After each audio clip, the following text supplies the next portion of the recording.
மகர ராசியை பொறுத்த வரைக்கும் ராசிக்கு மூன்றாம் இடத்தில் சனி பகவான் வருகிறது. ஒரு நல்ல காலம். அப்பாடா அப்படின்னு நிம்மதி பெருமூச்சு விடுங்க. ஏன்னா 7.5 சனி முடிஞ்சிருச்சு. இதுவரை இருந்த அனைத்து பிரச்சனைகளும் ஒவ்வொன்றாக வெளியே வருவீர்கள். பூமி விருத்தி அடையும். நிலம் வாங்கக்கூடிய அமைப்பு ஏற்படும். மனைவி பொறுத்த வரைக்கும், மாணவர்களை பொறுத்த வரைக்கும், குழந்தைகளை பொறுத்த வரைக்கும் படிப்பு நன்றாக வரும்.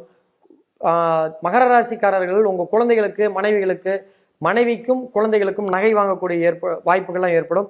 குழந்தை இல்லாத மகர ராசிக்காரர்களுக்கு 100% குழந்தை பாக்கியம் ஏற்படுவதற்கான வாய்ப்புகள் உண்டு. அது ஐவிஎஃபாவும் ஏதோ ஒரு வகையில செயற்கை முறையில் இருக்கலாம். இல்ல மருந்து மாத்திரை சாப்பிட்டு கூட உங்களுக்கு இயற்கையா குழந்தை கிடைக்கிறதுக்கான வாய்ப்புகள் உண்டு. குழந்தைக்காக மகர ராசிக்காரங்க முயற்சி பண்ணினா 7.5 சனி முடியும் பொழுது உங்க குழந்தைக்கும் வீடியோ பார்ப்பீங்க. ஸோ இதுவரை இருந்து வந்த அலைச்சல் எல்லாம் குறையும். வெளிநாடு முயற்சிகளுக்கு உங்களுக்கு வெற்றிகள் கிடைக்கும். பிஆர் கிடைக்கும். புதிய முயற்சி அனைத்தும் உங்களுக்கு நல்ல லாபத்தை தரும். கல்வி கற்கக்கூடிய வாய்ப்புகள் ஏற்படும். அரியர் இருந்தால் அதெல்லாம் கிளியர் ஆகும்.